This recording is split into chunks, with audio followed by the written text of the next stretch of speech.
செவ்வேல் வடிவோனே சேவர் கொடியோனே வேலும் மயிலும் துணையோனே வேத வித்தகனே தண்டை அணிந்தவனே சதாசிவ புதல்வனே போற்றி போற்றி என்று எம்பெருமான் முருகனையும் வணங்கி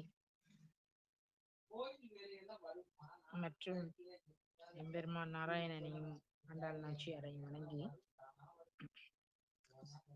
பல்லாண்டு பல்லாண்டு பல்லாயிரத்தாண்டு பல கோடி நூறாயிரம் மல்லாண்ட தின்தோள் மணிவண்ணா உன் திருவடி செவ்விய திருக்காப்பு இற்றைக்கும் ஏழேழு பிறவிக்கும் உன் தன்னோடு உற்றோமே நாம் உனக்கே நாம் ஆட்செய்வோம் நாராயணனை பறை தருவான் பாரோர் புகழ படிந்தேலோர் எம்பாவாய் என்று நாராயணுடைய ஸ்ரீமன் நாராயணுடைய பாதம் பணிந்து ஆண்டாள் நாச்சியாரின் பெருமைகளையும் திவ்யதேசம் இன்று ஒரு திவ்யதேசம் பற்றியும் ஒரு சிவதலம் பற்றியும் திருவெண்பாவைக்காக ஒரு சிவதலம் பற்றியும் 2-3 குறிப்புகளை மட்டுமே இந்த அதோடு சேர்த்து இந்த மார்கழி பாசுரம் என்று 3வது பாசுரம் ஆண்டாள் நாச்சியார் அருளியது.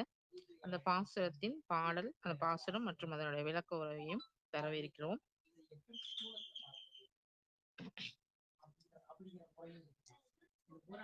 அதாவது இந்த வகுப்புல திருக்கரம்பனூர் என்ற ஒரு ஸ்தலம் பற்றியும்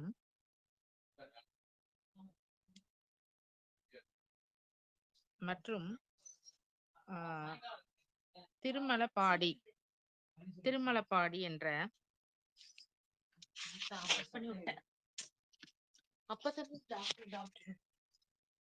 ஹலோ ஹலோ ஹலோ கேக்குதுங்கம்மா, நீங்க பேசுங்க. கேக்குதா? இல்ல ஒரு விசிட்டர்ஸ் வந்தாங்க ஐயா பார்க்க, அதனால இந்த பக்கம் வந்துட்டேன். ஹலோ. அப்போ திருமலப்பாடி என்ற ஒரு வைத்தியநாதன் சுவாமி சிவாலயத்தை பற்றியும், உத்தமர் கோயில் என்ற ஒரு ஆலயத்தை பற்றியும் மற்றும் இந்த திருப்பாவினுடைய 3வது பாசுரம் பற்றியும் இன்றைய வகுப்புல பார்க்கலாம்.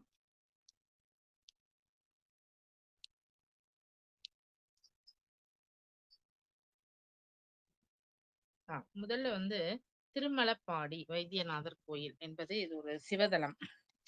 இந்த தலத்துல திருமலப்பாடி என்ற இங்க வைத்தியநாதர் ஆலயம் அமைந்துள்ளது.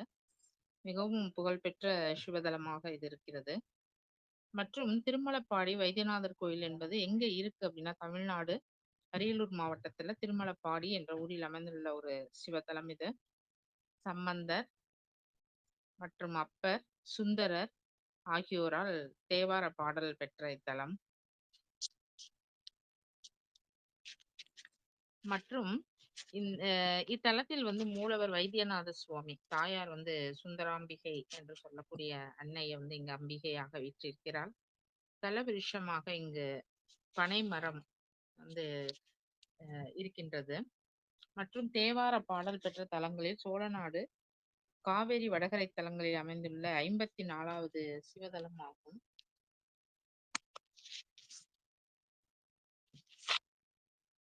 இது ஒரு சிவதலமாகும். மற்றும் இந்த சிவதலம் அமைந்துள்ள அந்த ஊர் திருமலப்பாடி என்று சொல்லப்படுகிறது. நான் முன்பே சொன்ன மாதிரி இங்க மூலவர் ஐயன் எம்பெருமான், இறைவன்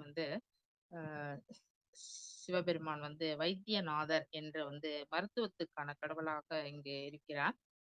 தாயார் சுந்தராம்பிகை என்று சொல்லக்கூடிய அம்பிகை இருக்கிறாள். கொள்ளிடம் மற்றும் லட்சுமி தீர்த்தம், சிவகங்கை தீர்த்தம் என்ற தீர்த்தங்கள் இங்க மிகவும் பிரசித்தி பெற்றதாக இருக்கின்றது.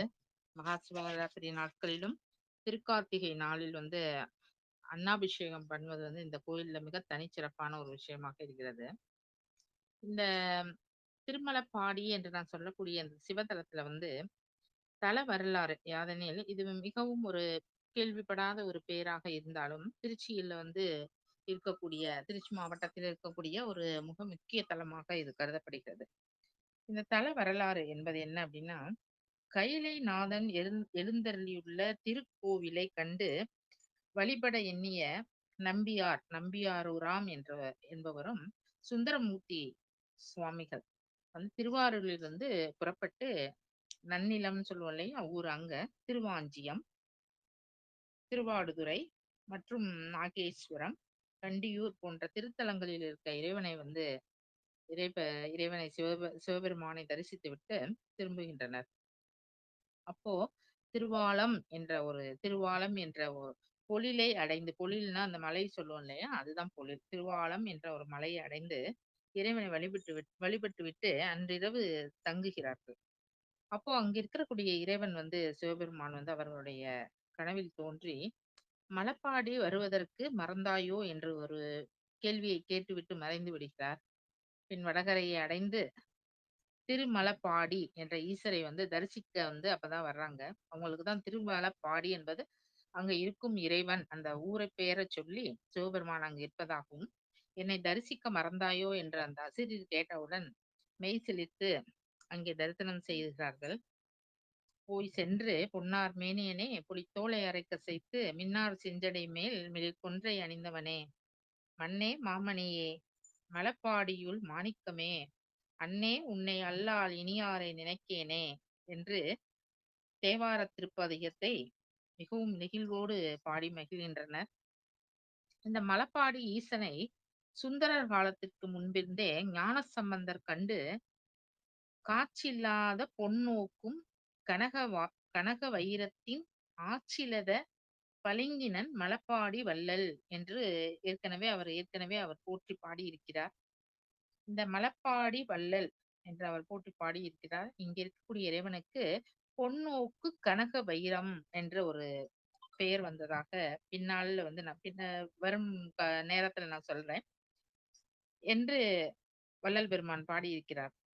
யாரு? நம்மளுடைய திருஞான சம்பந்தர்.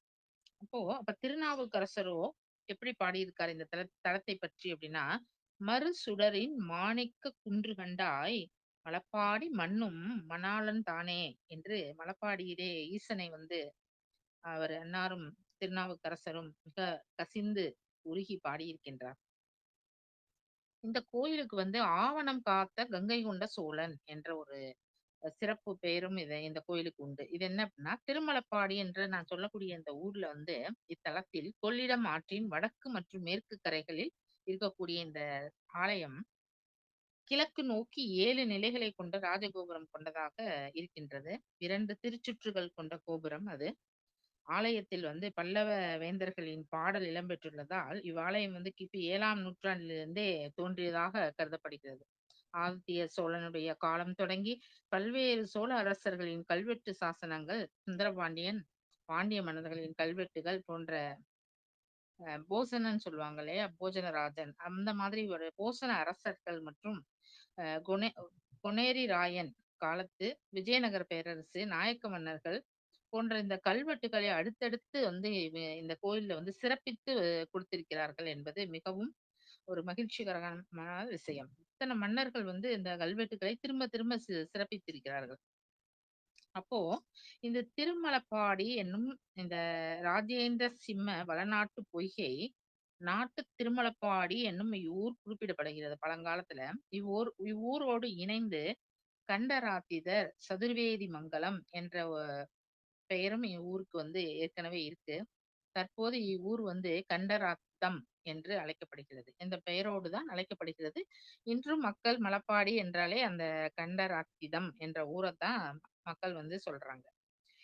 இங்குள்ள இறைவன் என்ன செய்கிறார் அப்படின்னா, இங்குள்ள இறைவன் செம்பியன் மாதேவி பேரேரி என்ற பெயரால் சோழர்கள் வெட்டுவிக்க பெற்றதோடு, அந்த கல்வெட்டு இருக்கு இல்லையா அதுதான் வெட்டுவிக்க பெற்றதோடு, எந்த ஏரியில் பிரிந்து செல்லும் வாய்க்காலுக்கு ராஜராஜன் வாய்க்கால், அதாவது அந்த ஒரு ஏரி இருக்குன்னா அதுல இருந்து பிரிஞ்சு வர அந்த வாய்க்கால்களுக்கு பேர் வந்து அந்த சோழர்களுடைய பேரே வச்சிருக்காங்க. ராஜராஜன் வாய்க்கால், குளம் குளமணிக்க வாய்க்கால் மற்றும் சுந்தரராஜ சோழ வாய்க்கால், உத்தம சோழ வாய்க்கால், இந்த மாதிரி அந்த சோழர்களுடைய வம்சத்துடைய அந்த பெயரே இடப்பட்டிருக்கிறது. மற்றும் குலோத்துங்க சோழ பெருவழி என்றும் நெடுஞ்சாலைக்கு கூட இந்த சோழர்களுடைய பேர், அந்த அரசமாதேவிகள் இருப்பாங்க இல்லையா அவங்களுடைய பேர் வந்து சோழமாதேவி, சோழசமாதேவி வீதி, கண்டராத்திதர் வீதி என்று பல்வேறு இந்த ராணிகளுடைய பேர் கூட இந்த கோயிலுக்கு, இந்த வீதிகளுக்கு வைத்திருக்கிறாங்க இன்றளவும். இந்த கோயிலுடைய சிறப்பு என்ன அப்படின்னு கேட்டா, இத்தலம் வந்து புருஷா மிருகம் மகரிஷியால் வந்து பூஜிக்கப்பட்டதால் திருமால், இந்திரன் ஆகியோரால் வழிபெற்ற மிகப் பெருமையுடைய தலமாக இது கருதப்படுகிறது. சந்திரனுக்குள்ள சந்திரன் இருக்கார் இல்லையா? கிரகம் சந்திரன். அவர் வந்து கய நோய் என்ற ஒரு ஏதேதோ நோய்கள் இருக்கின்றது. அந்த காலத்திலேயும் வந்து பெயர் சொல்ல முடியாத சில மர்ம நோய்களும் உண்டு. நம்ம வள்ளுவன் சொன்னதைப் போல, இன்று இருக்கக்கூடிய நம்ம அந்த உயிர்கொல்லி நோயான அந்த பால்வினை நோய்களுக்கு வள்ளுவர் வந்து அன்றே ஏம புடைத்து, ஏம நோய் என்று பெயர் வைத்திருக்கிறார். ஏம நோய் என்றாலே இந்த தோல் நோய்கள், இந்த பால்வினை நோய்களைத்தான் அந்த திருவள்ளுவர் பெருமான் வந்து அன்றே வந்து உரைத்திருக்கிறார். ஒழுக்கம், கற்பு நிலை இவர் இரண்டையுமே வந்து இரு கண்களாக பார்த்து நம் மனிதகுலம் வாழ வேண்டும் என்பதற்காகவே அந்த நோய் வந்து அந்த நோயினுடைய பெயரை கண்டறிந்து அந்த குறளில் வந்து நமக்கு சுட்டியிருக்கிறார். அப்போ அதே மாதிரி சந்திரனுக்கு கயநோய் என்ற ஒரு நோய் வந்ததாக சொல்லப்படுகிறது இப்புராணத்துல. அந்த சந்திரனுக்குள்ள கயநோயை இங்கிருக்கும் இறைவன் போக்கியதால், இந்த இறைவனுக்கு வந்து வைத்தியநாதன் நம்மதே சொன்ன மாதிரி வைத்தியம் செய்து மருந்து கொடுத்து சந்திரனுடைய கயநோய் என்றால் வந்து சருமம் தான். அழகான அந்த சந்திர பிம்பம் என்ற அழகுக்கு ஒப்பிடுவோம் இல்லையா? அவருக்கு வந்து சரும நோய் தான் வந்திருக்கு. அந்த சரும நோயை வந்து இந்த இறைவன் வந்து மருந்து கொடுத்து அத வந்து சரி செய்ததால் இவர் வந்து வைத்தியநாதன் என்று அழைக்கப்படுகிறார். அ மற்றும் இந்த மிருக முனிவர் அப்படின்ற முனிவர் பிரதிஷ்டை செய்த சிவலிங்கங்கள் வந்து இங்க வந்து வைத்திருக்கிறார்கள். அதுக்கும் பூஜைகள் அந்த லிங்கத்துக்கும் பூஜை வந்து நடந்து கொண்டே இருக்கின்றது. இத்தல அம்பிகைக்கு வந்து சுந்தராம்பிகை, சுந்தரம் என்றால் அழகல்லவா? அந்த சுந்தராம்பிகை, அழகம்மை, பாலாம்பிகை என்ற ஒரு திருநாமங்கள் கொண்டு இங்க இருக்கக்கூடிய அந்த அம்பிகைகளை அழைக்கிறார்கள். இங்கு தல தீர்த்தம் வந்து லக்ஷ்மி என்ற பெயர், அது லட்சுமின்னு சொல்லுவோம் இல்லையா? லட்சுமி தீர்த்தம். அருள் கடாட்சியத்தையும், செல்வ வளத்தையும், பொருள் வளத்தையும் கொடுக்கக்கூடிய அந்த லட்சுமி தீர்த்தம் வந்து இங்கு வந்து இருக்கின்றது. மற்றும் சோமாஸ்கந்தர், அதாவது சோமாஸ்கந்தர்னா கந்த பெருமான் வந்து, அதாவது சோமனுடன் சேர்ந்த கந்தன் என்று பொருள். கந்தன் முருகன் வந்து க சோமனுடன் ஈசனுடன் அமர்ந்து இருந்த அந்த வடிவம் தான் வந்து சோமாஸ்கந்தர். ஸ்கந்தமாதா அன்னையுடன் இருக்கும்போது முருகப்பெருமானை ஸ்கந்தமாதா என்றும், சோமனுடன் இருக்கும்போது சோமாஸ்கந்தர் என்ற எல்லா சிவாலயங்களிலும் இருக்கிறது இல்லையா? சோமாஸ்கந்தருடைய திருவுருவம். அது மாதிரி இங்கேயுமே கற்சிலை சோமாஸ்கந்தருக்கு என்று தனியாக இறைவன் முருகப்பெருமான் வந்து மடியிலே முருகப்பெருமானை குழந்தை வடிவிலே அமர்த்தி சோமநாதன் வந்து வீற்றிருக்கிறார். மற்றும் இங்க இருக்கக்கூடிய திருவிழான்னு பார்த்தா நந்தி தேவர் விழா என்ற ஒரு விழா வந்து சிறப்பாக கொண்டாடப்படுகிறது. இந்த நந்தி தேவர் விழா அப்படின்னா என்ன அப்படின்னா, ஆஹ் சிலாத முனிவர் புதல்வராய் வந்து திரு நந்தி தேவர், அதாவது நந்தி தேவருடைய தகப்பனார் யாரு அப்படின்னா சிலாத முனிவர் அப்படின்னு சொல்றாங்க. அந்த நந்தீஸ்வருக்கும் சுயசாம்பிகை, சுயசாம்பிகைன்றது நந்தீஸ்வரருடைய ஆஹ் அன்னையினுடைய பெயர். அப்போ இந்த சாரி இல்ல இல்ல சிலாத முனிவர் அப்படின்ற முனிவருடைய புதல்வன் தான் இந்த நந்தீஸ்வரர் அப்படின்னு நம்ம எல்லாரும் கும்பிடுறோம் இல்லையா? இப்ப நந்தி தேவர் அப்படின்னு சொல்லக்கூடியவர் ஒரு முறை வந்து இந்த நந்தீஸ்வருக்கும் இந்த சுயசாம்பிகைக்குமே அனைவரும் தெரிந்து கொள்ள வேண்டிய விஷயம், நந்தீஸ்வரனுடைய மனைவி பெயர் வந்து சுயசாம்பிகை. யாராவது எங்கேயாவது கேட்டா நம்ம தைரியமா சொல்லலாம் நந்தீஸ்வரருடைய துணைவியார் பேர் யார் அப்படின்னு கேட்டா இன்றே இன்றே நானும் தெரிந்து கொண்டேன்.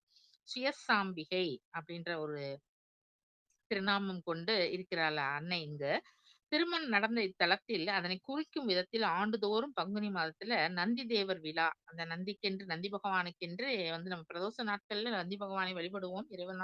இறைவனுடன் சேர்த்து அந்த பிரதோஷ வேளைகளிலே அந்த பிரதோஷம் என்பது அந்த நந்தி பகவான் நந்தியினுடைய இரு கொம்பின் நடுவிலும் அம்மையும் அப்பனும் நடனமாடும் தோற்றம் தான் அந்த பிரதோஷ காலம் என்று நாம் அறிவது போல, இந்த நந்தி தேவருக்கு இங்க திருமணமே செய்து வைக்கப்படுகிறது என்பது மிகச் சிறப்பான விஷயம். இந்த மாதிரி சிறப்பான விஷயங்கள் சொல்வதற்காகத்தான் இந்த கோயில்கள் வந்து இன்னைக்கு தேர்ந்தெடுக்கப்பட்டு நான் சொல்கிறேன்.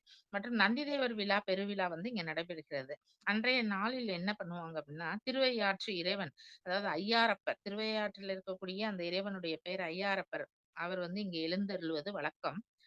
திருவையாற்றில் நடைபெறக்கூடிய அந்த சப்தஸ்தான விழாவிற்கு இங்கிருந்து நந்தி தேவர் புறப்பட்டு செல்வதும், அங்கிருந்து அந்த இறைவன் இங்கே வருவதும் ஒரு மரபாகவே வந்து கருதப்பட்டு வருகிறது. இன்றளவும் நடத்தப்பட்டு வருகிறது. இந்த திருமண வைபவத்தை நேரில் காணும் கல்யாணமாகாத வரன்கள், அது ஆணாக இருந்தாலும் சரி, பெண்ணாக இருந்தாலும் சரி, உடனடியாக இங்க திருமண பிராப்தி வாய்க்கும் அந்த பிராப்தம் இல்லையா? அது வாய்க்கும் ஒரு பெரிய பேரு இந்த கோயிலுக்கு ஒரு முறை வந்து சென்றாலே கிடைக்கும் என்று இந்த கோயில்ல வந்து பெரிய ஐதீகமாக நம்பப்படுகிறது. அப்போ நந்தி தேவனுக்கு திருமணம். அதில் சுயசாம்பிகை என்ற அம்பிகை வந்து மணப்பெண்ணாகவும், நந்தி தேவர் மணமகனாகவும் காட்சி தருவது வந்து அம் அ அ அது கேட்கும்போதே மிக பிரமிப்பாக விஷயமாக இருக்கின்றது. நந்தி தேவனை நம்ம அனைவருமே சாட்சாத் அந்த சிவபெருமானுக்கு முன்வைத்து கால் மண்டியிட்டு அமர்ந்த கோலத்தில் தான் நாம் பார்த்திருக்கிறோம். நந்தியை பற்றி நிறைய கதைகள் நாம் படித்திருக்கிறோம். ஆனால் நந்திக்கென்று ஒரு சிறப்பான ஒரு தலமும், அந்த நந்தி பகவானுக்கென்று நம் ஒரு திருமணமும் இங்க நடைபெறுவது என்பது மிகச் சிறப்பான விஷயமாக இருக்கின்றது. அப்ப திருமண பிராப்தம் அப்போ ஒரு உயர்வான விஷயம் ஒரு இடத்துல வந்து ஒரு எங்குமே இல்லாத ஒரு திருமணம். யாருக்கு? நந்தி தேவருக்கும், சுயசாம்பிகைக்கும் அந்த பண்ணக்கூடிய அந்த திருமணம் என்பது, அதை காணும்போது, நம் கண்களால் நாம் காணும்போது, இப்பிறவி பயனை மோட்சத்தையும் அடைவோம். அதோடு நம்ம மணமாகாத அந்த பெண் குழந்தைகளுக்கும் சரி, ஆண் மகன்களுக்கும் சரி, கண்டிப்பாக திருமண பிராப்தம் வந்து நடக்கும் என்பது இக்கோயிலில் வந்து அ சொல்லப்படுகிறது.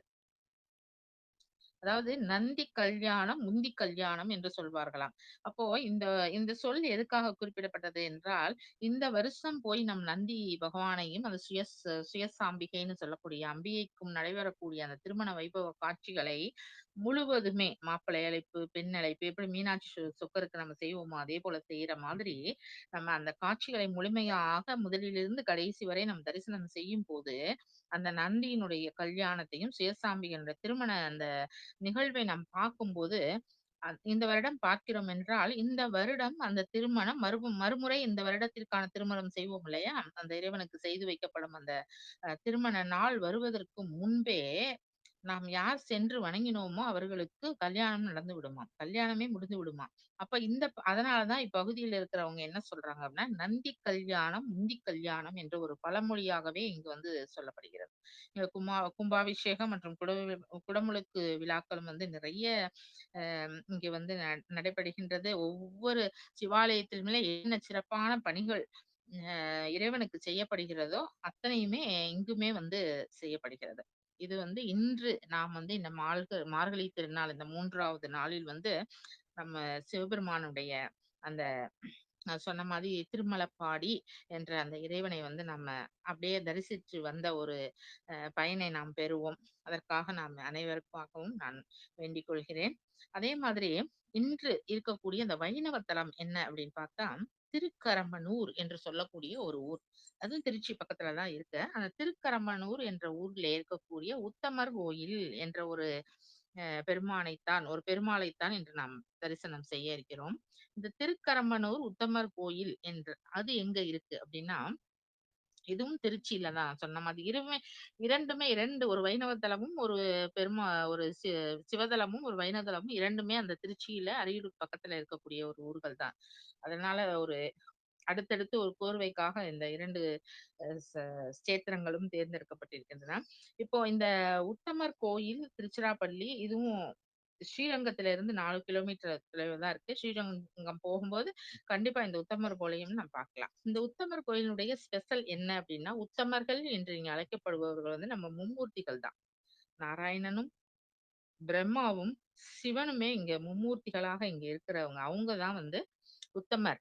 உத்தமர் கோயில். அவங்களத்தான் இங்க உத்தமர்கள், உத்தமர் கோயில் குடிகொண்ட மும்மூர்த்திகள் என்று அழைக்கிறோம். இதுவும் வந்து நம்ம 108 வைணவ சிவதலங்கள்ல நம்ம வைணவ திருத்தலங்கள்ல பெருமாளுக்கே முக்கியத்துவம் கொடுத்து நம்ம அமைக்கப்பட்டிருந்தாலும், இந்த ஒரு தலத்தில் மட்டுமே மும்மூர்த்திகள் இறைவனாக இங்கு வந்து கர்ப்பகிரகங்களில் காட்சி அளிக்கிறார்கள். இது வந்து சோழ நாட்டு திவ்ய தேசம்னு நம்ம சொல்றோம் இல்லையா? சேரநாடு, சோழநாடு, கொங்கு நாடு இந்த மாதிரி சொல்லும்போது, அதுல வந்து ஒரு 3வது திருத்தலமாக இந்த திருக்கரம்பனூர் உத்தமர் கோயில் அழைக்கப்படுகிறது.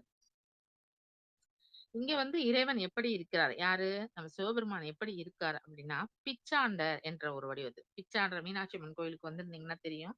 ஒரு பிச்சை பாத்திரம் மாதிரி கபாலம் பாத்திரம் ஏந்தி, அதுல வந்து ஐயனுக்கு வந்து காசு வந்து வெளியில இருந்து போடுவாங்க. அப்ப அந்த கரெக்ட்டா அந்த பாத்திரத்துல போடும்போது அவங்களுக்கு ஒரு மன நிறைவு.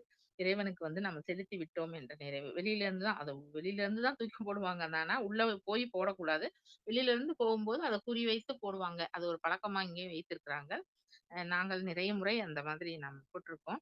அந்த ஒரு தோற்றம் இருக்கு இல்லையா? அதுதான் இந்த பிச்சாண்டர் என்ற கோயில்ல திருக்கரம்பனூர் உத்தமர் கோயில் பெருமாள் சந்நிதியாக இருந்தாலுமே, மும்மூர்த்திகளின் சார்பில் இங்கு வந்து நம்ம பிச்சாண்டர் சிவபெருமான் வந்து பிச்சாண்டர் என்ற ஒரு உருவத்தில் தான் இருக்கிறார்.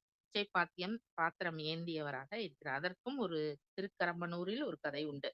அப்போ ஆம், இங்கு வந்து எல்லா அ அ திரு வைணவ ஆலயங்களிலும் செய்வது போலவும், சிவாலயங்களில் செய்வது போலவும் இந்த திருக்கரம்பனூர் உத்தமர் கோயிலில் 2 விழாக்களுமே சேர்ந்து செய்யப்படுகிறது.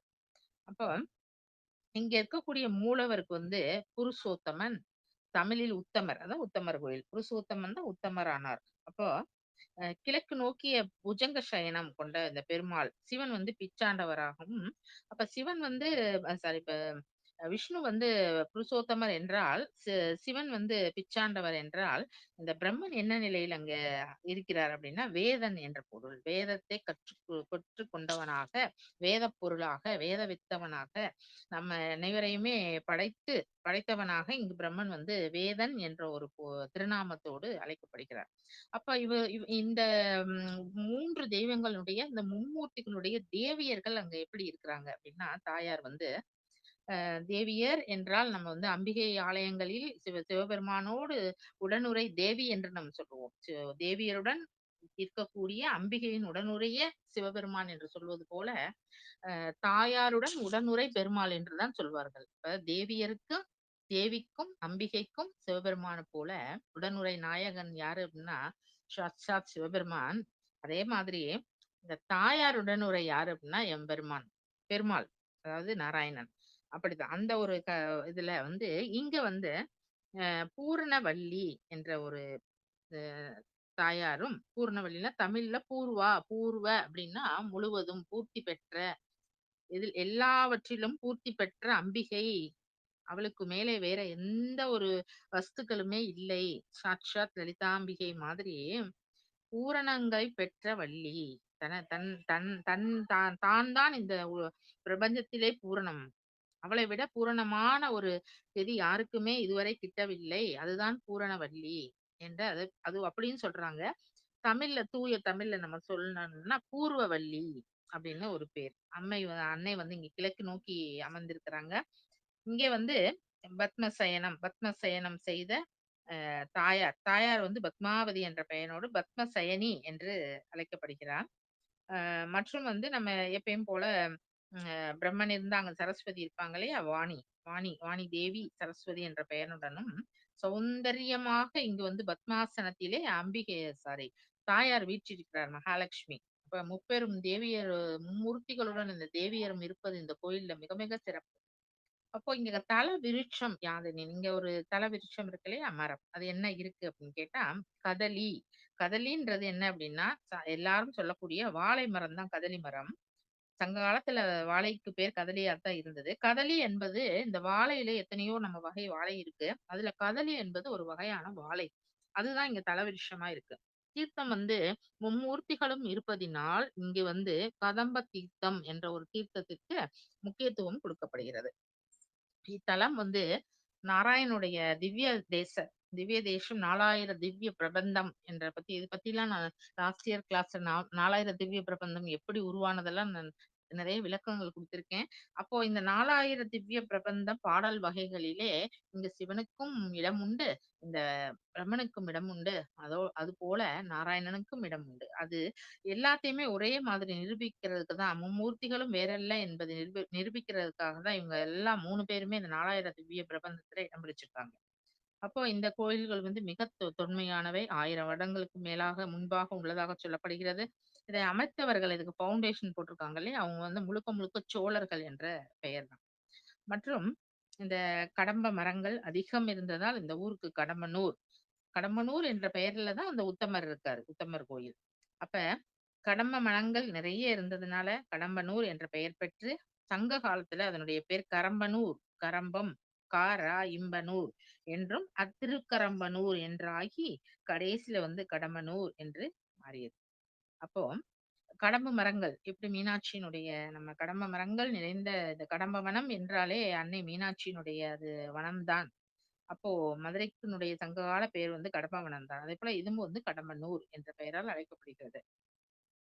மற்றும் இந்த புருஷோத்தமன் எழுந்தருளியுள்ள திருத்தலமாதார் இது உத்தமர் கோயில் என்று அழைக்கப்படுகிறது. சிவபெருமான் நான் சொன்ன மாதிரி சிவபெருமான் வந்து இங்க கபாலம் ஏந்தி பிச்சாண்டவர் வேடத்துல இருக்க. இந்த மாதிரி மும்மூர்த்திகளினுடைய சிறப்புகள் இங்க மிக விமர்சனையாக வெளிப்படுகின்றது.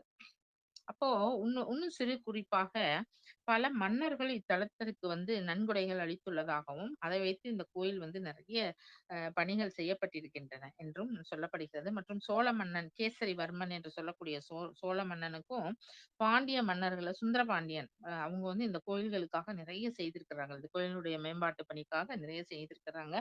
மற்றும் இந்த ஆதி காலத்துல இந்த கோயில்களுக்கு கதவுகள் அற்று இருந்ததாம். இந்த திருத்தலங்களில் எந்த கருவறைக்குமே மும்மூர்த்திகளுடைய சன்னதியாகட்டும், ஆடை அலங்காரங்கள் செய்து அணிகலன்கள் அணிவித்தாலுமே இரவு நேரத்தில் அந்த கர்ப்ப கிரகத்தினுடைய கதவை வந்து சாத்துவதே இல்லை. அது எப்பயுமே திறந்த நிலையில் தான் இருக்கும். அதே போல தாயாருக்கும் அம்பிகைக்கும் அதே மாதிரிதான். வாணி சரஸ்வதிக்குமே ஆடை அலங்காரங்கள் செய்து பட்டு உடுத்தி நகைகள் சாற்றினாலும் அந்த கோயிலுடைய அந்த கதவுகள் இருக்கு இல்லையா? கதவுகளே இல்லை. அந்த கதவு இருந்தா தானே நான் அத வந்து நம்ம தாள் போடணும். அந்த கதவுகளே இல்லாத அப்ப எந்நேரமும் இறைவனை தரிசிக்கக்கூடிய ஒரு முக்கியமான ஒரு நிகழ்வு வந்து அங்க நடந்திருக்கின்றது. அப்போ எந்நேரமும் இறைவன் மக்களுக்காக அருள்பாலிக்கும் வகையிலே தவ நிலையிலேயே 3 மும்மூர்த்திகளும் தங்களுடைய தாயாருடனும், அம்பிகையினுடனும் காட்சி செய்து கொண்டிருப்பது வந்து மிகப்பெரிய விஷயமாக இந்த ஊர்ல வந்து சொல்லப்படுகிறது.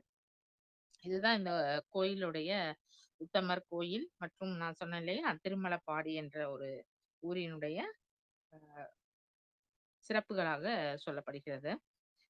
மற்றும் வந்து இந்த சிவன், பார்வதி, பிரம்மா, சரஸ்வதி அனைவருக்குமே இங்க தனித்தனி சன்னதிகள் இருக்கின்றன. அப்பர், சுந்தரர், திருஞான சம்பந்தர் போன்ற நாயன்மார்கள் கூட இது வந்து மும்மூர்த்திகள் தலங்களுக்காக பாடியிருக்கிறார்கள் இந்த தலத்தில.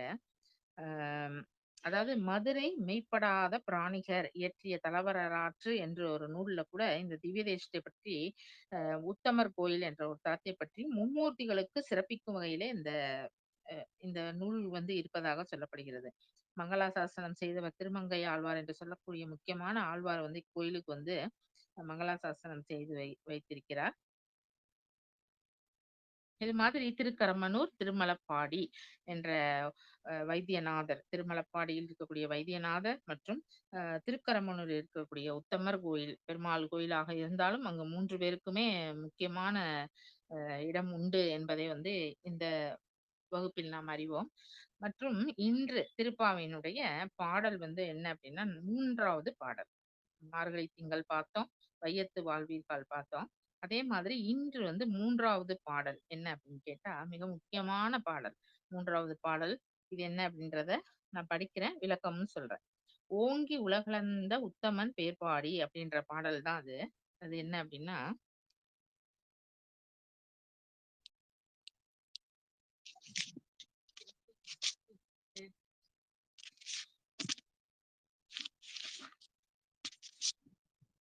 இது வந்து ஓங்கி உலகளந்த உத்தமன் பேர்பாடி அப்படின்ற ஒரு பாடல். இந்த பாடல்ல வந்து ஓங்கி உலகளந்த உத்தமன் பேர்பாடி நாங்கள் நம் பாவைக்கு சாற்றி நீராடினால் தீங்கின்றி நாடெல்லாம் திங்கள் மும்மாரி பெய்து ஓங்கு பெருஞ்செந்நெல் ஊடுகயல் பூங்குவளை போதில் பொறிவண்டு கண்படுப்ப தேங்காதே புக்கிருந்து சீர்த்த முளைப்பற்றி வாங்கக் குடைநிறைக்கும் வள்ளல் பெரும்பசுக்கள் நீங்காத செல்வம் நிறைந்துள்ளோர் எம்பாவாய். ஓங்கி உலகளந்த உத்தமன் பேர்பாடி நாங்கள் நம் பாவைக்கு சாற்றி நீராடினால் தீங்கின்றி நாடெல்லாம் திங்கள் மும்மாரி பெய்து ஓங்கு பெருஞ்செந்நெல் ஊடு கயல்கள் பூங்குவளை போதில் பொறிவண்டு கண்படுப்ப தேங்காதே புக்கிருந்து சீர்த்த முளைப்பற்றி வாங்க குடநிறைக்கும் வள்ளல் பெரும்பசுக்கள் நீங்காத செல்வம் நிறைந்துள்ளோர் எம்பாவாய் என்று இந்த பாடல் வந்து 3வது பாசுரமாக ஆண்டாள் அமைத்திருக்கிறார். இதுல வந்து என்ன பொருள் அப்படின்னா தோழியரே தன்னுடன் இருக்கக்கூடிய அந்த தோழியரை வந்து ஆண்டாள் வந்து பொதுவாவே இறைவனுடைய நாராயணனுடைய பெருமைகளையும் தங்கள் வாழிடம் சுற்றுப்புறம் தங்களுடைய தாய் தந்தையருடைய அந்த உறவு முறை, தோழிகளினுடைய உறவு முறை, செல்வ செழிப்பு இத பற்றி தான் ஒவ்வொரு பாடலாக எல்லா பாடல்களுமே ஆண்டாள் அததான் பாடியிருக்காங்க. அந்த நாட்டினுடைய நகரத்துடைய வளர்ச்சிய வந்து ஆண்டாள் வந்து குறிப்பிட்டு தான் ஒரு ஒரு வரியாவது அவங்க சொல்லியிருக்கிறாங்க. அதேபோல நாராயணன் இல்லாத பாடலே இல்ல. நாராயணனை பற்றி பாடும்போது நாராயணனுடைய பெருமைகளை ஒவ்வொரு விதத்திலும், ஒவ்வொரு வகையிலும் ஆண்டாள் வந்து அனுபவித்து எழுதியிருக்கிறாங்க. அந்த வகையில இதனுடைய பொருள் என்ன அப்படின்னா, "தோழியரே, மகாபலி 3 அடி மண் கேட்டு வாமன அவதாரம் எடுத்த பரந்தாமன்." நம்ம திருவோணம் பண்டிகை கொண்டாடுவது அனைவரும் அறிந்ததே. அந்த 3 அடியில் உருவம் எடுத்த அந்த வாமன அவதாரம் எடுத்த அந்த நாராயணன், எம்பெருமான் நாராயணன் மகாபலியிடம் 3 அடி மண் கேட்கிறார். அந்த கதை வந்து அனைவரும் அறிந்ததே. அப்போ இந்த பிரபஞ்சத்தையே அளந்து அளந்து தன்னுடையதாக்கிக் கொண்ட நம்மளுடைய நாராயணன். அதத்தான் வந்து அ என்ன சொல்றாங்க ஆண்டாள் அப்டின்னா, "ஓங்கி உலகளந்த உத்தமன் பேர் பாடி." முதல் அடி, 2வது அடி, 3வது அடியில வந்து அந்த அ அரசனுடைய தலையில கால வச்சுருவாரு. அப்போ 3 அடி நிலத்திற்காக முதல் அடியில வந்து அளப்பாரு. 2வது அடியில நிலமே இருக்காது. 3வது அடி அளக்கும்போது அவனுடைய ஆணவத்தை அழிக்கும் பொருட்டு, ம் அவர் வந்து அவருடைய அந்த மகாபலி சக்கரவர்த்தி இருக்கார் இல்லையா? மன்னன். அவருடைய தலையில வந்து அந்த காலை வைத்து அந்த 3வது அடியோடு நிறுத்துகிறார். அப்போ அதத்தான் வந்து ஆண்டாள் பாடுகிறாங்க. எப்படின்னா, "தோழியரே, மகாபலியிடம் 3 அடி மண் கேட்டு வாமன அவதாரம் எடுத்த பரந்தாமன், அவனை பாடுவோம்" என்று அழைக்கிறார். இந்த பிரபஞ்சத்தையே அளந்து தன்னுடையதாக்கிக் கொண்ட இறைவன் அல்லவா அவன் என்று நாராயணனுடைய பெருமையை குறித்து பாடுகிறாள். பாவைக்கு மலர் சாத்தி வழிபடவும் நீராடக் கிளம்புவோம். பாவைக்கு என்றன்னா, அங்க வந்து பாவை என்பது வந்து ஒரு விளக்கு. அதாவது இப்ப கோயில்ல வந்து நாராயணனுடைய கோயில் இருக்கட்டும், சிவாலயங்கள் எந்த ஆலயங்களா இருக்கட்டும், அந்த காலத்துல வந்து பெண்கள் வந்து குளித்து முடித்து அந்த அந்த ஐயர்கள் போவாங்க இல்லையா? அவங்க போயி கதவ திறந்து நாராயணனுடைய அந்த கதவை திறந்து இப்ப நம்ம விஸ்வரூப தரிசனம் என்றது கூடலகர் பெருமாள் கோயில், இந்த மாரி கிருஷ்ணன் கோயில், இந்த தெற்கு கிருஷ்ணன் கோயில் மற்றும் இந்த மாதிரி எங்க எங்க வீட்டை சுற்றி இருக்கக்கூடிய அனைத்து வைணவ ஆலயங்களிலுமே ஒரு 3 கோயில்கள் இருக்கின்றது. அந்த 3 கோயில்களிலுமே ஒரு விஸ்வரூப தரிசனம் பண்ணுவாங்க. இது என்ன அப்டின்னா, மகாலட்சுமியை இந்த பசுமாட வந்து அழைத்து வந்து அவங்களுக்கு மஞ்சள், குங்குமம் வைத்து எங்கெல்லாம் வைக்கணும், கால், குழம்பு, நெற்றி இந்த மாதிரி இடங்கள்ல எல்லாம் மஞ்சள், குங்குமம் வைத்து ஒரு மேல ஒரு பட்டு சாத்தி நின்றளவும் நித்தமும் நடக்கக்கூடிய விஸ்வரூப தரிசனம் பார்ப்பது மிக மிக மிக மோட்சத்தை தரக்கூடிய ஒன்று. வைணவ பக்தர்கள் அனைவரும் அறிந்ததே இது. அப்போ அந்த பசுமாடை வந்து அந்த வால் பகுதியை வந்து அந்த நாராயணன் பார்க்கும்படி நிறுத்திக் கொள்வார்கள். அப்ப அந்த வாலுக்கு மஞ்சள் குங்குமம் இட்டு அந்த சாணம் இடும் இல்லையா? அந்த வால் பகுதியை வந்து நாராயணன் முன்பு நிறுத்தி, நாராயணனிடமிருந்து கொண்டு வரக்கூடிய அந்த வாழைப்பழம் பிரசாதம், அந்த செய்வித்த அந்த இறைவனுக்கு நாராயணனுக்கு வந்து கொடுத்த அந்த நெய்வேத்தியம் இருக்கு இல்லையா? அத அந்த பசுமாட்டிற்கு கொடுத்து, நாராயணனுடைய கையில் இருக்கும் பார்த்தீங்களா? துளசி, இந்த மாதிரி மலர்களுடைய சரங்கள் அனைத்தையுமே கொண்டு அந்த வால் பகுதியில போடுவாங்க. அப்ப அங்க இங்கு வந்து அந்த வால் பகுதியில வந்து மகாலட்சுமி குடியிருப்பதாக ஐதீகம் இல்லையா? அப்ப அத வந்து அந்த வால் பகுதிக்கு தனியாக கற்பூரம்லாம் ஏற்றி, அந்த அந்த அந்த அந்த பசு வந்து நிக்கும்போதே, அந்த கோமாதா நிக்கும்போதே, அத கீழ கோலம் போட்டு அலங்கரித்து வைத்திருப்பார்கள் பெண்கள். அப்போ அந்த பின்னாடி வந்து அந்த வால் பகுதியில வந்து அந்த மஞ்சள், குங்குமம் இட்டிருக்க அந்த இடத்துல வந்து கற்பூரம் ஆரத்தி காமிச்சு, அதே மாதிரி அந்த பசுமாட்டினுடைய முன்பகுதியிலும் காமித்து, அந்த பசுமாட்டினை சுற்றி வருவார்கள். அதனுடைய ஆறா பெரிய விஷயம் இல்லையா? இப்ப எந்த ஒரு ஜீவராசிக்குமே அவ்வளோ ஒரு ஃப்ரீக்வென்ட் ஆறா இல்ல. முதல்ல இருக்கிறது. ஆறால முதல்ல தூய்மையானது எதுன்னு கேட்டா பசு மட்டும் தான். அதுக்கப்புறம் தான் துளசி செடிக்குள்ள அதுக்கப்புறம் தான். அப்போ அந்த பசுமாடை வந்து நம்ம சுற்றி வரும்போது, நமக்கு வந்து நல்ல ஆறா நம்மளுடைய உடம்பில வந்து ஏற்றப்படுகிறது என்பதுதான் நம்ம அந்த மார்கழி மாசத்துல நம்ம ஒவ்வொரு நாளுமே இந்த கோமாதா பூஜை பண்றத வந்து பார்க்கணும். சுற்றி வரணும். அவங்க செய்வாங்க. நம்ம சுற்றி வந்தா அதுவே நமக்கு போதுமானது. அப்ப அது சுற்றி வரும்போது, இந்த மகாலட்சுமியுடைய வால் பகுதிகளை வணங்கிவிட்டு, அதனுடைய கால் குளம்புகள் இருக்கு இல்லையா? அதுக்கெல்லாம் மஞ்சள் வைப்போம் நாங்க. அந்த கால் குளம்புகளையும் நமஸ்கரித்து விட்டு, கொம்பு வழியாக நம்மளுடைய பெருமாளை வந்து பார்ப்பாங்க. அப்ப அது பெருமாளுக்கு வைக்கப்படுகின்ற முதல் நெய்வேத்தியம், முதல் துளசி, மலர்ச்சரம் எல்லாமே இந்த இந்த பசுமாட்டுக்கு வைப்பாங்க. அப்ப மகாலட்சுமி அந்த பசுமாட்டினுடைய அந்த வாலில் பகுதியில், சாணமிடும் பகுதியில் குடியிருக்கிறாள். அந்த மகாலட்சுமியை தரிசிப்பதற்காகவே, அந்த மகாலட்சுமிக்கு அனுகிரகம் தருவதற்காகவே நாராயணன் வந்து ஒவ்வொரு நாளுமே கருவறை அதாவது தாயாருடைய கருவறை திறந்து வச்சிருப்பாங்க. இருந்தாலுமே இந்த பசுமாட்டுக்கு தான் மொத இங்க முக்கியத்துவம் கொடுத்து, ஆ பெருமாள் வந்து நேரடியாகவே அந்த அந்த ஸ்தானமிடும் பகுதி இருக்கு இல்லையா? வால் பகுதியை கவனித்து, அதுல வந்து கற்பூரம் எல்லாமே காமிச்சு, மலர் சூட்டி, அந்த இறைவனின் இந்த கையில் இருந்து கொண்டு வந்த அத்தனை பெருமாள் இந்த கையில் இருக்கு இல்லையா? அதுல கொண்டு வந்த அந்த மலர்ச்சரம் முதல் வந்து இங்க தான் அணிவிக்கப்படும். அந்த வால் பகுதிக்கு. இது வந்து ஒரு ஐதீகம். இததான் விஸ்வரூப தரிசனம் என்பது. இப்ப நம்ம பெரிய பெருமாள் கோயில்னு சொல்லக்கூடிய கூடலகர் பெருமாள் கோயில்ல மிகவும் விமர்சனையாக செய்வாங்க. மற்ற 2 கோயில்களிலும் வந்து இங்க ஒரு வீரராகவ பெருமாள் கோயில் இருக்கு. இதுவும் ஒரு 108 திவ்ய தேசம் தான்.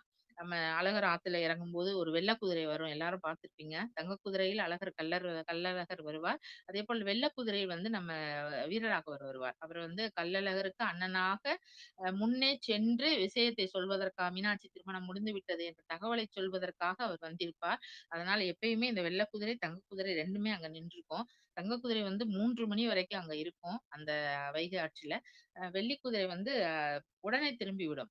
இங்க வந்து ஒரு 1 மணி நேரம், 2 மணி நேரத்துல திரும்ப கோயிலுக்கு வந்துரும். இங்க வீரராகவர் கோயிலுக்கு வந்த பிறகு, அங்க வந்து அன்னைக்கு ஃபுல்லா அன்னதானம் பண்ணிட்டு, அன்னைக்கு ஃபுல்லாமே வீரராகவர் வெள்ள குதிரையில வந்து கள்ளழகர தரிசிக்க முடியாதவர்கள் இங்க வந்து தரிசிப்பார்கள்.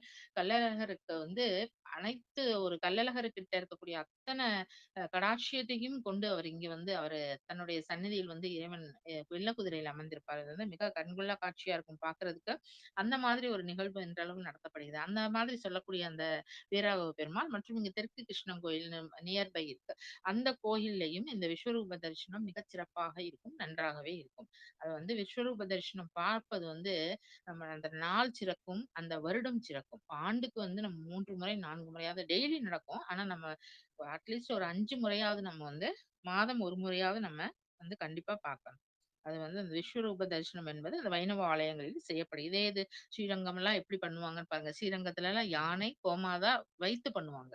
குதிரை கூட வரும். ஸ்ரீரங்கத்துல அந்த குதிரை என்று சொல்லக்கூடிய அந்த வாகனத்தை நிறுத்தி வைத்து கூட இந்த அப்ப இதுல இருந்து என்ன தெரியுது அப்படின்னா, விலங்குகளும் நம்மளுடைய இறை வழிபாட்டில் ஈடுபடுத்தியிருக்கிறார்கள் மக்கள். இதெல்லாம் பயனுள்ள விலங்குகளோ, இதெல்லாம் மனித குலத்தில் ஒன்றி வாழக்கூடிய ஜீவராசிகளோ, அனைத்தையுமே வந்து நம்ம இறை பக்தியில் நம்ம ஈடுபடுத்தியிருக்கிறோம் என்பது வந்து நமக்கு வழி வழியாக நம்மளோட முன்னோர்கள் கற்றுக் கொடுத்தது. அப்போ அந்த மகாபலி சக்கரவர்த்தி தன்னுடையதாக்கி அந்த நாராயணன் வந்து மகாபலியிடம் நிலம் கேட்டு தன்னுடையதாக்கிக் கொண்ட அவ்வாறு பெருமை பெற்ற இந்த நாராயணனை நாம் வணங்குவோம் என்று ஆண்டாள் வந்து பாடுகிறார். அப்போ இந்த வழிபாட்டால் தேசமெங்கும் மாதம் மும்மாரி பெய்யும் வயல்களிலும் நெல் செழித்து வளரும். மா மாதம் வந்து மா ஒவ்வொரு அதாவது மழை சொல்லுவோம் இல்லையா? அது வந்து ஒவ்வொரு முறையுமே அந்த காலம் தவறாமல் வந்து ஜீவராசிகளுடைய மேல் வைத்துள்ள கருணையின் பொருட்டு, மனித குலத்தின் மேல் வைத்துள்ள இயற்கை வைத்துள்ள கருணையின் பொருட்டு, அந்த மழை வந்து அந்த கரெக்ட்டான நேரத்துல பெய்யும் பொழுது, அந்த வயல்களில் நெல் சிறக்கும். இதுதான் வந்து நம்மளுடைய பிரபஞ்சத்துடைய இதுவே. அப்போ அந்த மாதிரி எந்த மழையுமே பருவம் தவறி எந்த மாதிரி இப்பல்லாம் இருக்கு இல்லையா? அது மாதிரி அங்க பெய்வது கிடையாது. அந்த மழை கரெக்ட்டான நேரத்துல அங்க பெய்யுது. ஏன்னா நல்ல மனிதர்கள் அங்கு இருந்தார்கள். நல்ல ஆன்மாக்கள் இருந்தார்கள். நல்ல இறை வழிபாடு இருந்தது. இறைவனுடைய நேயம் கொண்டிருந்தார்கள். இறைவனிடம் பக்தி கொண்டிருந்தார்கள். பெண்டிர் வந்து நிறைய ஒழுக்கமுடைய பெண்டிர்கள் இருந்தாங்க. அந்த மாதிரி இருக்கிறதுனால தான் மாதம் மும்மாரி மழை பெய்யும்லாம் சொல்லுவாங்க இல்லையா? அது மாதிரி அந்த ஆண்டாள் அன்னை சொல்றாங்க. இந்த வழிபாட்டில் தேசமெங்கும் மாதம் மும்மாரி எங்களுக்கு மழை பெய்து கொண்டிருக்கிறது. மழை வந்து பொய்த்ததே கிடையாது இங்கு அப்படின்ற மாரி சொல்லி, அப்படி பொய்க்காத மழையில் தான் நாங்கள் வயல்களில் நெல் செழித்து வளர வைக்கிறோம் என்று விவசாயத்துக்கு வந்து மேம்படுத்தி ஆண்டாள் கூறியிருக்கிறார். மற்றும் வயலுக்குள் மீன்கள் பாய்ந்தோடி மகிழும். அதாவது நம்ம நம்ம நம்ம வந்து அக்ரிக்கு போடுவோம் இல்லையா? அந்த தண்ணி ஊத்துவோம் இல்லையா? விவசாயத்துக்கு நீர்ப்பாசனம் செய்யும்போது, அதுல அந்த ஆ நம்ம செலுத்தக்கூடிய அந்த தண்ணி ஆற்றிலயோ, குளத்திலயோ இருந்தா நம்ம டைவர்ட் பண்ணி ஊத்துவோம். அப்படி நம்ம செலுத்தக்கூடிய அந்த தண்ணீல இருந்து மீன் துள்ளி விளையாடுமாம். அப்ப வயல்களில் 2 செடிகளுக்கு இடையே 2 நெல் இருக்கு இல்லையா? நாத்துக்கு இடையில வந்து மீன் துள்ளி குதித்து விளையாடும் என்று நாம் சொன்னா, இந்த ஆண்டாள் சொல்லும் இந்த விஷயம் எவ்வளவு செல்வ செழிப்போடு இருந்திருக்கின்றது. அப்ப கடலுக்கு தேடி போனா தான் மீனு, ஆத்துக்கு தேடி போனா தான் மீனு. ஆனா அப்படி கிடையாது.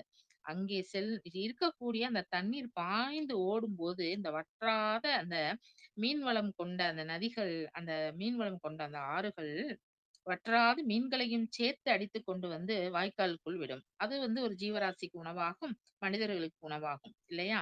அப்போ தேடி போய் பிடிக்காம இருக்கிற இடம் தேடி நிலத்துக்கே வந்த ஒரு அ ம் எவ்வளோ ஒரு பெருமை வாய்ந்த பூமியில் நாம் வாழ்ந்திருக்கிறோம், எவ்வளோ ஒரு வளமான பூமியில் நாம் வாழ்ந்திருக்கிறோம் என்பதை வந்து நாம் கண்டிப்பாக நினைத்து மகிழ்ச்சி அடைய வேண்டும். அப்ப மீன்கள் பாய்ந்தோடி மகிழும் எங்களுடைய நிலங்களிலே. எந்த நிலத்திலே? நெல் நிலத்திலே அப்டின்னா ஆண்டாள் வந்து ரொம்ப பெருமையா இந்த விஷயத்தை சொல்றாங்க. அப்ப குவளை மலர்கள் அப்டின்னா, குவளை மலர் என்பது அப்டின்னா, நம்ம அந்த ஜக் இருக்கு இல்லையா? தண்ணி ஊத்துவோம்ல ஜக் அது மாதிரி இருக்கும். அததான் அந்த காலத்துல குவளை அப்டின்னு சொன்னாங்க. டம்ளர் இப்ப இருக்க டம்ளர், அந்த குழியான பாத்திரம் தான் குவளை. அந்த குவித்து வைக்கப்பட்டிருக்கக்கூடிய அதனுடைய வாய். அதுதான் குவளை. அப்ப குவளை மலர் அப்டின்னா, அந்த ரேடியோகிராம் மாரி இருக்கும். அந்த பூ வந்து கிராமோஃபோன்ல இருக்கு இல்லையா? பழங்காலத்து கிராமோஃபோன்ல வந்து ஒரு குழல் மாதிரி இருக்கும். அது மாதிரி இருக்கிறதுனால இதுக்கு வந்து குவளை மலர் அப்டின்ற பேர். அப்ப குவளை மலருக்குள் ஒரு வண்டு இனங்கள் போய் உள்ளு சென்று எவ்வளோ ஒரு தைரியமா, எவ்வளோ ஒரு சந்தோஷமா உள் சென்று நமக்கு பாதுகாப்பு உண்டு. நம் உள் செல்லலாம் என்ற ஒரு எண்ணத்தோடு உள்ளே சென்று தேனை குடித்து அங்கேயே மயங்கி கிடக்குமாம். அந்த ஒவ்வொரு குவளை மலருக்குள்ளும் ஒவ்வொரு வண்டுகள் அங்கு இருக்குமாம். அப்ப தேன் குடித்து அந்த புள்ளியுள்ள வண்டுகள் அப்படின்னாங்க. அதையும் தெளிவா ஆண்டாள் சொல்றாங்க. குவளை பூக்களில் புள்ளி வண்டுகள். புள்ளி வண்டுகள் பொதுவாகவே புள்ளி உள்ள வண்டுகள் வந்து விவசாயத்திற்கு மிகவும் உகந்தது. அது வந்து நெறைய வந்து செடிகளை எல்லாம் கடிக்காது. அது வந்து விவசாயத்திற்கு ஒரு பாலின சேர்க்கைக்கோ, இல்ல மகரந்த சேர்க்கைக்கோ அது வந்து உதவி தான் பண்ணும் அந்த வண்டுகள். அப்போ அததான் அவங்க ஆண்டாள் வந்து அப்பயே அதாவது சயின்ஸ் படிச்ச மாதிரி ஆண்டாள் என்ன சொல்லியிருக்காங்க, புள்ளி வண்டுகள் குவளை மலருக்குள் உள்ளே சென்று அடைந்து தேன் அவ்வளவு சுரந்து வருகின்ற அவ்வளவு கட்டுக்கடங்காம அது அது அதுக்கு சாப்பிடும் இல்லையா? அந்த அளவுக்கு அதுக்கு மேற்பட்ட அளவே அந்த தேன் வருமாம். அதெல்லாம் சாப்பிட்டுட்டு அந்த வண்டு அங்கேயே குடித்துவிட்டு மயங்கி கிடக்கும் அப்படின்னு ஆண்டாள் நாச்சியார் சொல்றாங்க. பசுக்கள் வாரி வழங்கும் வாங்கக் குடம் நிறைக்கும் வள்ளல் பெரும்பசுக்கள் அப்படின்னு சொல்றோம் இல்லையா? எவ்வளவு கேட்டாலும் எங்க பசுக்கள் குடுக்கும்.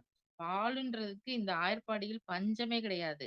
காலை, மாலை என்று 2 வேளைகளிலும் எங்களுடைய பசுக்கள் இந்த பிரபஞ்சத்திற்கே இந்த பாலை வந்து பால் வளத்தை ஏற்படுத்தி கொடுக்கக்கூடிய சக்தி எங்கள் பசுக்களுக்கு உண்டு என்று ஆண்டாள் வந்து பெருமிதமாக சொல்றாங்க. அப்போ எங்களுடைய பசுக்கள் வள்ளல்கள்ன்றாங்க. அதான் பசுக்கள் வாங்க குடநிறைக்கும் வள்ளல் பெரும்பசுக்கள். எவ்வளவு பால் எடுத்தாலும் எங்களுடைய பசுக்கள் பால் கொடுக்கும். அயரவே அயராது, சலிக்காது. அந்த அளவுக்கு அவங்க பேணி காத்திருக்காங்க அந்த பசுமாடுகளை. என்ற தீங்கும் இன்றி அதுகளுக்கு சரியான நேரத்துல அந்த உணவு குடுத்து, குழந்தைகளைப் போல பராமரித்து வரும்போது, அந்த பாலை அது கொடுப்பதற்கு வந்து அமுதமாக ஊற்றித் தரும் அந்த பாலை. அப்போ அந்த பசுக்கள் எங்கள் பசுக்களுக்கு எந்த நோயும் கிடையாது. எங்க பசுக்கள் ஆரோக்கியமானவை. எங்க பசுக்களிலிருந்து வரக்கூடிய அந்த பால் வந்து பிரபஞ்சத்துக்கே நாங்க குடுப்போம். அப்படின்னு ஒரு பெருமையான விஷயத்தை ஆண்டாள் சொல்றாங்க. அதான் வாங்க குடநிறைக்கும் வள்ளல் பெரும்பசுக்கள். எங்க பசுக்கள் எல்லாம் வள்ளல்கள். எந்த ஒரு பயனும் இன்றி நாம் கொடுக்கக்கூடிய அந்த தவிடுக்கும், புண்ணாக்குக்கும், நம்ம குடுக்கக்கூடிய அந்த நீருக்கும், நம்ம குடுக்கக்கூடிய அந்த உணவுக்கும், அந்த பசுக்கள் வந்து நம்ம குடுக்கக்கூடிய உணவுக்கு மேற்பட்டு பல மடங்கு நமக்கு பால் என்னும் ஒரு வளத்தை குடுக்கிறது அல்லவா? அதத்தான் வந்து பசுக்கள் வாரி வழங்கும் வள்ளல்கள். எங்களுடைய பசுக்கள்ன்னு ஆண்டாள் பெருமையாவே சொல்றாங்க. அப்போ தாராளமாக பால் வளம் தரும் எங்களுடைய பசுக்கள் அல்ல அல்ல குறையாமல் இருக்கக்கூடிய அந்த பசுக்களிலிருந்து வரக்கூடிய பாலை வந்து நாங்கள் ச வியாபாரம் செய்து, அதன் மூலம் நாங்க விவசாயம் பெருக்கி, அந்த விவசாயத்திலிருந்து வரக்கூடிய எங்களுடைய அந்த ஐஸ்வர்யத்தை, அந்த பணத்தை, அந்த செல்வத்தை எங்கனால அள்ள முடியாது அப்படின்னு சொல்றாங்க. அப்ப பால் தரும் அள்ள அள்ள குறையாமல் செல்வம் பெருகும் ஊர் ஆயர்பாடி என்பதை இத விட ஒரு பெண் தன்னுடைய வாழ்விடத்தை வந்து பெருமையா சொல்ல முடியுமா? முடியவே முடியாது. அப்ப அதுதான் ஓங்கி உலகளந்த இந்த திருவிக்கிரமனுடைய திருமால் இருக்காரையா, அவர வணங்கினால் என்னென்னலாம் கிடைக்கும் நமக்கு அப்படின்றத ஆண்டாள் வந்து அப்படியே பட்டியலிடுறாங்க. இங்கே தனது தேசப்பற்றை வெளிப்படுத்துகிறாள். நான் முதயே சொன்ன மாரி ஊர் பற்றி விளக்கம் அளிக்கிறாள். தன்னை தேசம் செழிக்க இன்னும் இன்னும் செழிக்கணும். இது மட்டும் பத்தாது. இனி வருங்காலத்தில் வரக்கூடிய சந்ததியினருக்கு இன்னும் நம்ம வளப்படுத்த வேண்டும். இருக்கிறதெல்லாம் நம்ம எடுத்துட்டு போயிட்டோம்னா, இனி வர்ற சந்ததியினர் என்ன பண்ணுவாங்க? அப்ப அவங்களுக்கு நம்ம கொடுக்கணும். அப்ப செழிக்க செழிக்க இன்னும் செழிக்க செய்வதுதான் ஒரு பெண்ணினுடைய கடமை. ஒரு குடும்பத்தினுடைய கடமை, ஒரு குடும்பத் தலைவனுடைய கடமை, ஒரு நாட்டினுடைய அரசனுடைய கடமை. இனி வரும் மழலை செல்வங்கள் அனைவருக்குமே நம்ம அடுத்த ஜெனரேஷன் அனைவருக்குமே நம்ம அல்ல அல்ல குறையாத செல்வத்தை கொடுத்துக் கொண்டே இருக்க வேண்டும். அதுக்கான ஒரு ஏற்பாடுகளை நம்ம இன்றிலிருந்தே நம்ம செய்ய வேண்டும் என்று அந்த பாவை நோன்புடன் சேர்த்து ஆண்டாள் அந்த அந்த ஊரினுடைய செழிப்பையும், அந்த அந்த அந்த ஆயர்பாடி இருக்கு இல்லையா? அதனுடைய வாரிசுகளையும் அதற்கு பாதுகாப்பு கொடுக்கும் கொடுக்கும் பொருட்டு ஆண்டாள் மிக முனைப்பாக இந்த கருத்துக்களை தெரிவிக்கிறாள். இதுதான் இன்றைக்கு நம்ம சொல்லக்கூடிய அந்த ஓங்கி உலகளந்த உத்தமன் பேர்பாடு என்று சொல்லக்கூடிய இந்த பாடல். இந்த பாடலுடைய பொருள் விளக்கம் சொல்லியாச்சு. நாளை மறுபடியும் ஒரு திருவெண்பாவையில் இருக்கக்கூடிய சிவபெருமானுடைய சன்னதி ஒன்று பற்றியும், நம்ம 108 திவ்ய தேசங்கள்ல இருக்கக்கூடிய ஒரு வைணவ தலம் பற்றியும் நாம நாளைக்கு பார்க்கலாம். 4வது பாடல் நாளைக்கு ஆழிமலை கண்ணா என்று தொடங்கக்கூடிய பாடலை நாளை காண்போம். அதுவரை அனைவருக்கும் நன்றி கூறி விடைபெறுகிறேன். இன்னும் டைம் இருந்ததுன்னா எல்லாரும் பேசலாம். நன்றிங்கய்யா, நன்றிங்கம்மா.